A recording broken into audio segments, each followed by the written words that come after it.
thanks for showing up. I appreciate the audience here today. It's really great to be here. It's my first time in Taiwan. My name is Bryan, as I was introduced. I'm the Geothermal Product Line Manager at Halliburton. And today I just want to talk to you about the artificial lift portfolio, how we use it, where we use it, and why we use it. So just to go through, here's the topics we're going to present. So like I said, we're going to go through a little bit of a primer on just what ESPs are. So for those that aren't familiar, we just want to give you a quick 101, what the major components are, how they work, and why they're there. Next, how they're used in geothermal. It's pretty important. That's why we're here. You need to produce the water some way. Some wells naturally flow, AGS wells like that, you might not need artificial lift. I'll put it out there right now. Not every well needs ESPs, but when you need them, they're very important. We're going to talk through some real-world performance issues, some challenges we've faced, kind of how we've gone through them, things like that, and then optimization strategies. So here's the ESP itself. So I'm going to start at the bottom. I know the writing's a little tiny, so I apologize for those in the back, but starting at the bottom, there's 6 or 7 major components that are involved in every ESP system. The bottom one is probably the only optional one, given the fact that there's so many other instruments out there. So the bottom one is your sensor, and that's what will give you motor temperatures, it'll give you intake pressures, it'll give you intake temperatures, vibrations, things like that. The problem with them is the electronics don't last that long. We're talking these things run 24/7, 365 days a year, hopefully for years at a time. Given that, the electronics just don't last that long in those high temperatures. So we have other gauges, completions teams, that's the optional part. Up above that is the motor. That's your workhorse, that's the engine of the entire system. That's where the electricity comes down, and that's where it starts. So there's 2 main types of motors. There's the tried and true squirrel cage induction motor. They've been out there for 100 years since ESPs were first installed. Chances are you've run induction motors just about anywhere. The new kind is a permanent magnet motor. So those are higher efficiency, higher power factor. And when we're talking geothermal, with parasitic loads are very, very important. You want to get that efficiency out of it. This gets you your extra 10, 15% efficiency out of that. Above the motor is the seal. So that's probably the underappreciated component in the whole system. It's got a lot of work, a lot of jobs it's got to do. The first job, the main job, is the isolation, we call it. So it's got to separate wellbore fluid from internal lubricating oil that's inside of the motor.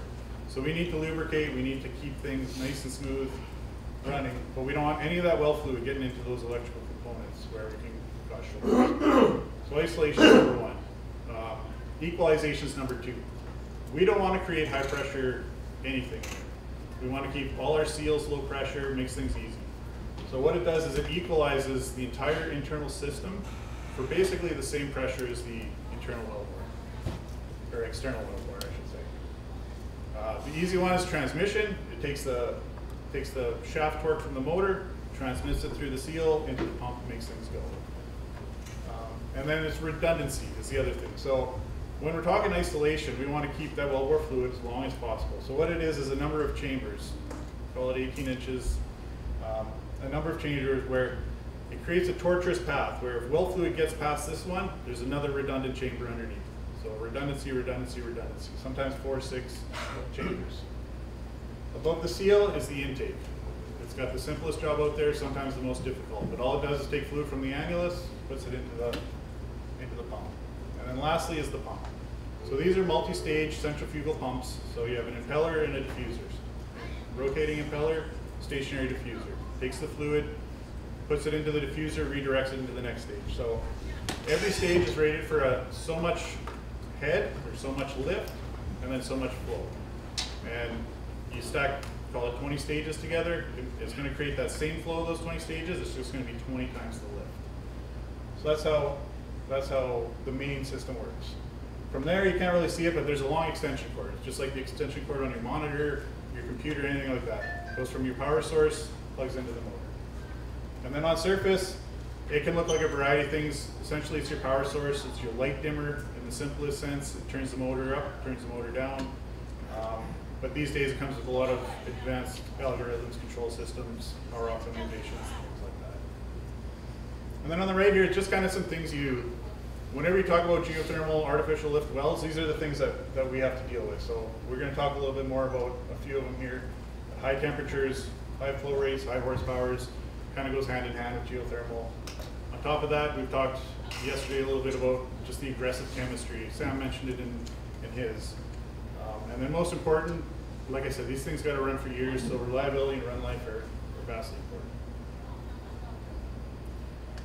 So why do you use an ESP in a geothermal well? Well, they got a high flow capacity. So depending on the diameter of the pump, you can get upwards over 100,000 barrels a day, 20,000 cubes a day, anything like that. It's large volumes. The benefit is they also lift from very deep wells. We can go 1, 2, 3,000 meters of lift, no problem. They still run efficiently. So the pumps themselves these days are getting up over 80% efficiency. Motors with PMMs, you're looking at 90 plus efficiency.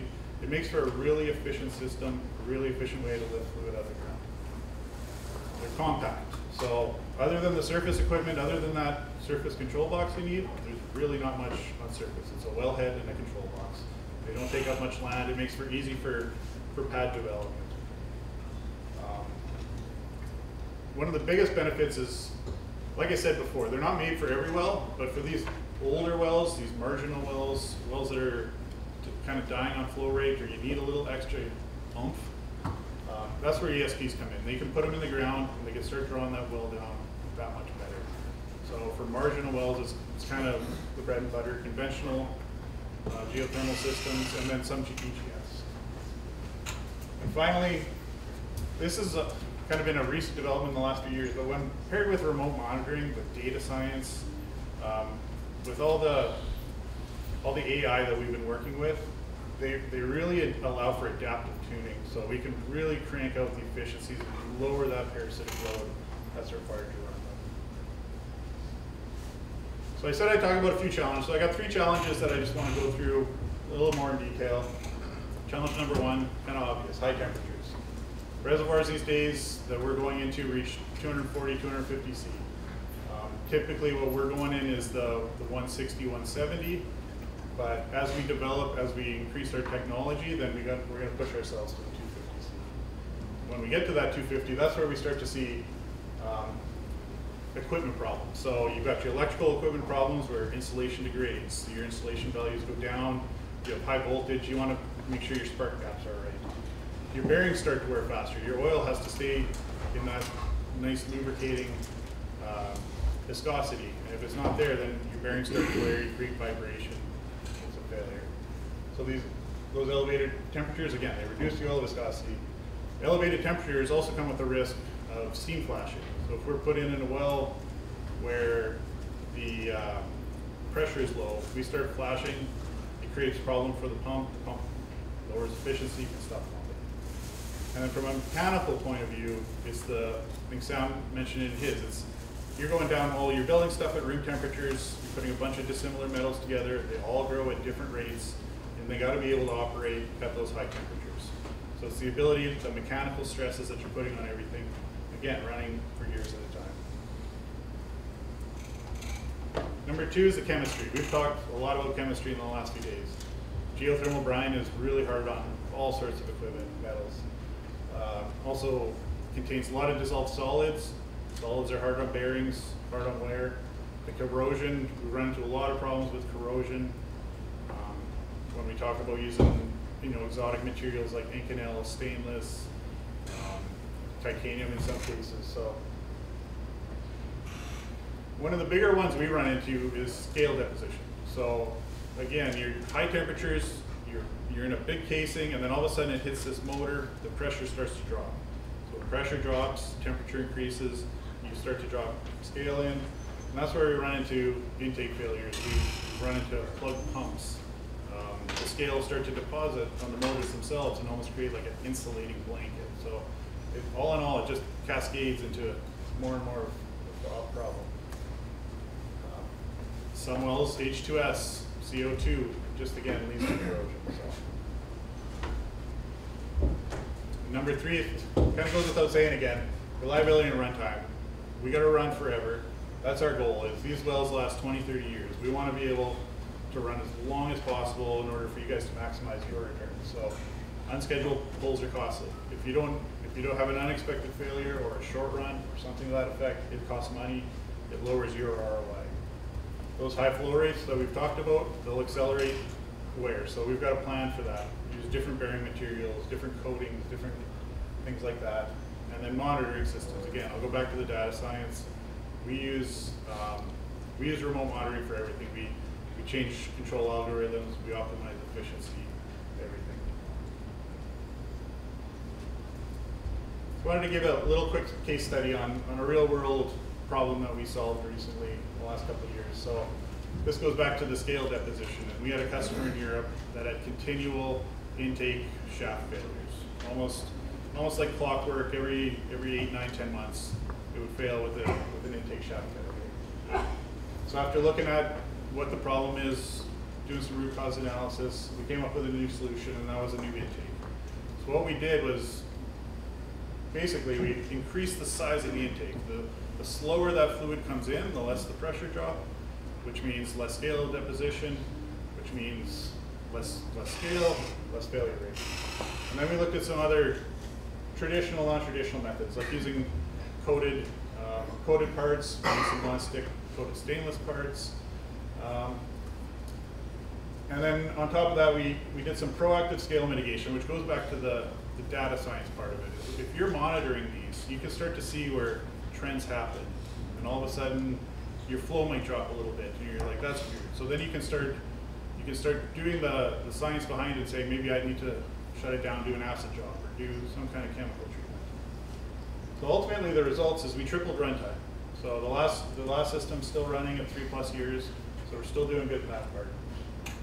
The nice part is we reduced power costs at the same time. So allowing that larger intake area and that smaller pressure drop, that pumped enough to work as hard. So we reduced power costs, actually 15% in this well. So it was a huge, huge difference. So here's just an overarching key lessons we've learned over time. So the key is to adapt the ESP designs for the geothermal conditions. And that's, Sam's alluded to this, there's geothermal conditions are different everywhere. So we really want to know what the chemistry is, how the well works, pressures, temperatures, things like that. Number 2 and 3 kind of go together, but the grand theme is we have to be able to adapt quickly, make quick changes, and it's all about continuous development. We know not everything is going to go right all the time, but we're able to quickly iterate and get new designs out there in order to increase runtime. We're going to go back to the real-time monitoring. It's been a godsend in our ability to figure out how things are working, why they're doing what they're doing, and the science behind it. And then a system-level alignment of fluid, chemistry, kind of goes back to the first point. Pump architecture, we need a whole system view in order to do this. So future improvements, again, going back to the continuous iterations. We're always looking to update, always looking to make things better. So right now, ESPs, you're capped at about 2,100 horsepower for us. And then that's at about 170 degree bottom hole temperature. We also have ESPs that are good for 250 C bottom hole temperature, but they're horsepower limited. So you're only looking at like 300, 400, 500 horsepower. So we're looking to bridge that gap and bring that 2,100 horse to 250. We're using advanced materials. Like I said, we're using Inconel, titanium, things like that. The advanced sensors. So like I said, our sensors have a hard time in these hotter well environments, but there are lots of completions tools. Fiber optics, there's vibration sensors, there's ERD gauges. There's lots of options out there that kind of give us this whole view of what's going on, not only with the ESP, but downhole, allowing us to make better decisions. And leading this all together integrates seamlessly with those surface, which makes for better control systems. So now we can autonomously control these ESPs for continuous deployment. I wanted to talk a little bit about Taiwan and how it fits into all this. And I don't want to rehash what everybody else has been talking about. It's an aggressive target to hit 1.2 gigawatts by 2030. I think it's possible. I think it's entirely possible. There are a few things we need to work on. So there are also a few advantages to well sites. So there's a number of wells that are already drilled. Maybe they're marginal. Maybe there's conventional geothermal down the pipeline or ESPs. So they're nice, they're compact, they're easy to use, and they run well. they can commercially support other lower marginal wells. And just to wrap things up here, so ESP is for geothermal. So they are a very powerful limit solution. They're not for everything, but they're very powerful when used. There are some key challenges that we've run into in the past. We've addressed them, and we will continue to address them with innovative designs, with system level approaches, with this holistic view, kind of unlocking the potential with challenging wells. And we do believe it's a strategic opportunity for Taiwan. So with that, I'm Bryan Coates. I stick out like a sore thumb, so you can find me if you have any questions. Thank you very much.